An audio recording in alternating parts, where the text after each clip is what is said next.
Now to get started to adjust your valves, you're going to need a T20 Torx with a torque wrench. You're going to need a 10mm wrench and your feeler gauge. I'm going to set them at 4 thousandths of an inch each valve.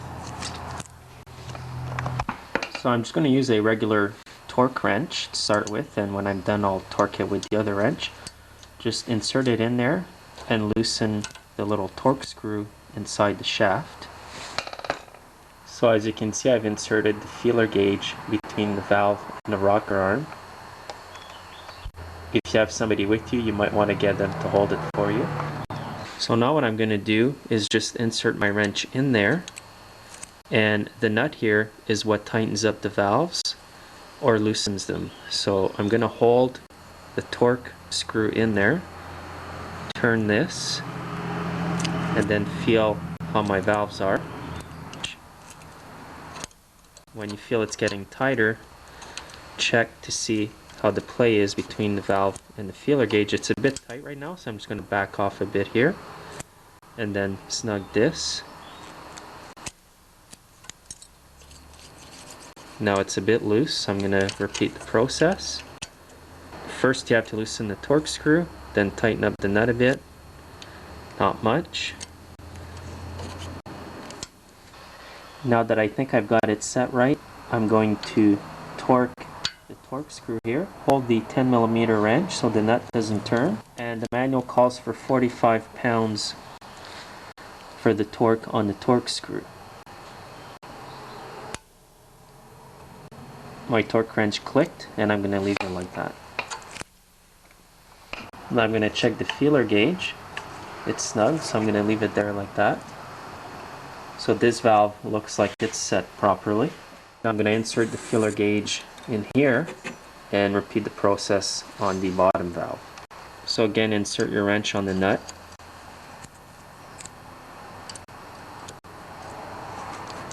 Then your torque wrench, loosen the torque screw.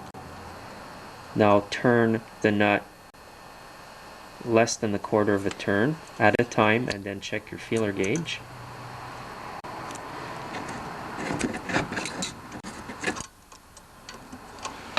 So just that little 1/8 to a quarter turn, tighten up the valve just enough so the feeler gauge goes in nice and smooth. So now I'm going to insert my torque wrench with the Torx bit. Hold this other wrench here, and now torque it. And it's done. So now I've put the plug back in, and I'm going to try it out to see if it turns over easier.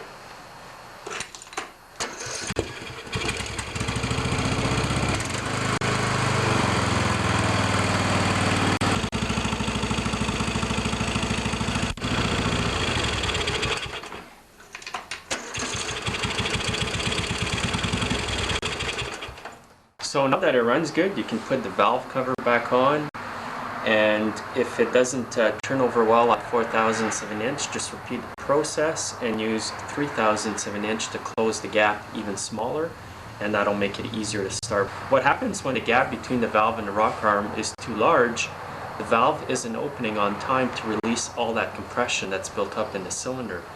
So by making the gap a lot smaller, the valve is opening sooner, thus letting more air out of the engine and making it easier to turn over.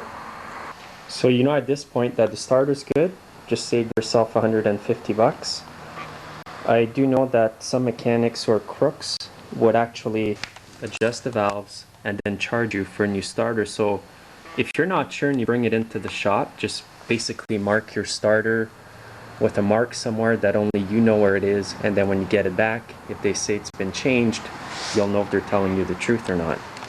So while you're at it, you may as well put a new plug in there. It's a Champion RC12YC, and I gap it at 30 on the gauge here, so just run it in. If it's a bit over, just tap the plug. I'll make sure it's at 30, and that's good there.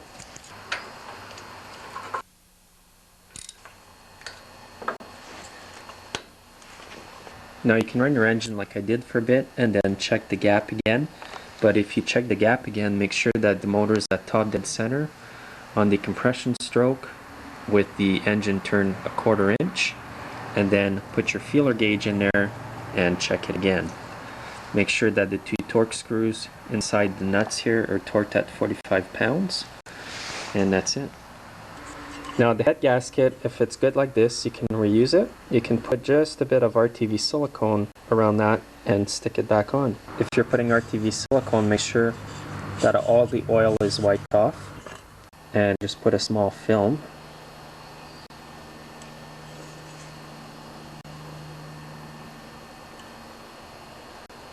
This is the stuff that I'm using, by the way. It's Permatex RTV silicone. Also make sure you clean every drop of oil that is on the cover, especially if you ran the machine without the cover on. There's going to be droplets of oil there. Next, just install the cover back on.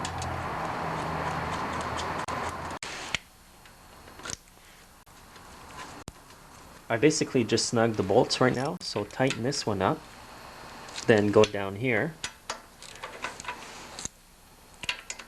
then up here, and then down here. What this does is it tightens up the cover on evenly so that you don't get any leaks. Now if you've got any oil leaks here, just wipe the oil off. If the oil went on the muffler, it's just going to smoke away when you run the tractor, so don't worry about that. We'll try it again.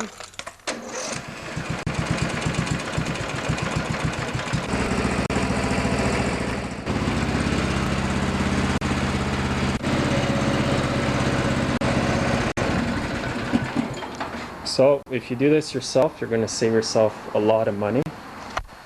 Like I said, you can't always depend on people's honesty to just do what it needs to be done. So like I said, if your tractor won't start, don't be too quick to replace the starter. This might just be the problem with your tractor as well.